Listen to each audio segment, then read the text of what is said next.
Modern organizations wield staggering control over human welfare. Between rapid technological disruption and political polarization, this relentlessly expanding corporate and institutional power touches almost every aspect of daily life. Yet most standard leadership and management training optimizes for exactly three things: efficiency, legal compliance, and rational self-interest. What's missing from that equation is moral imagination. That is, the cognitive ability to hold the dignity of every person in view while making operational decisions. Without it, organizations predictably slide into toxic workplace cultures and deepen systemic inequality.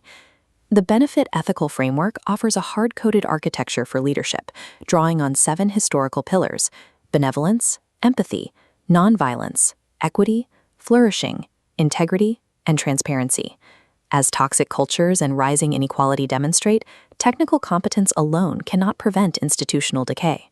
True leadership requires a systemic structure to align power with human dignity. We can break this architecture down into 3 functional phases. The first is the operational process, the core mechanics of how power is deployed moment to moment. As this diagram shows, the process is driven by 3 interlocking nodes: benevolence, empathy, and nonviolence. Benevolence is often mistaken for a passive feeling of kindness. In leadership, it is an active, operational choice to use influence and resources for the positive welfare of others. Nelson Mandela engineered this principle into his governance. By structurally prioritizing national healing over expected political retribution after apartheid, he demonstrated benevolence at the highest level of statecraft. Empathy requires a disciplined effort to understand the lived experiences and values of others. Harriet Tubman constantly calculated the exact fears and physical needs of the enslaved people she guided, using that attunement to safely navigate them through hostile territory. Nonviolence is the application of extreme restraint. Martin Luther King Jr. used shared inquiry, dialogue, and disciplined protest to dismantle oppression, proving you can force systemic change without inflicting organizational or physical violence. Without these process values, leadership defaults to coercion. These mechanics are the absolute prerequisite for legitimate authority. Once the process is running, it needs a target. This expanded blueprint projects the next 2 values, equity and flourishing, which dictate the ultimate societal goal of ethical leadership.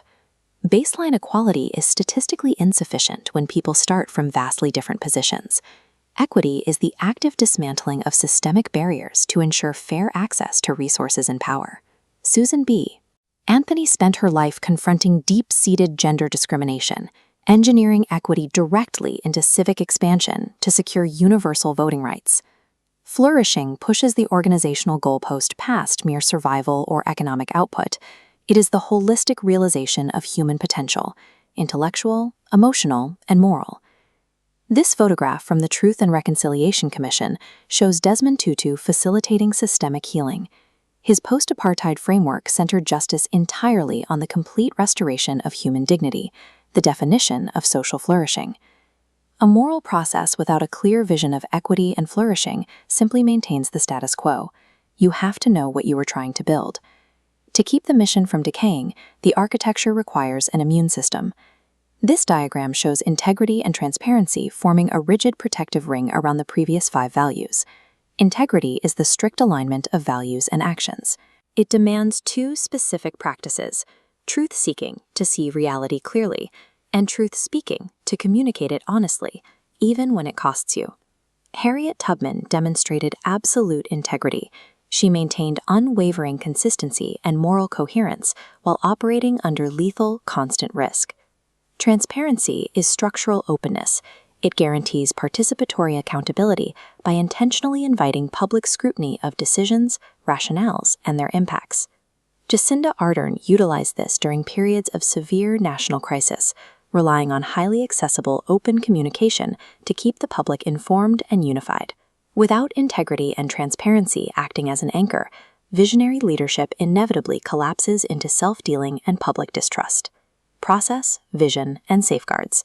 When these 7 values interlock, they create highly effective, resilient organizations that people actually trust.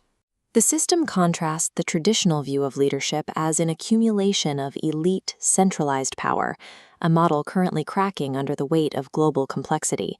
While we see these values in historical figures, the framework is designed for mid-level innovators and local teams to transform their immediate surroundings from the inside out. By deploying open-source training tools and establishing local learning hubs, we can take these historical ethics and turn them into observable, measurable, everyday organizational practices.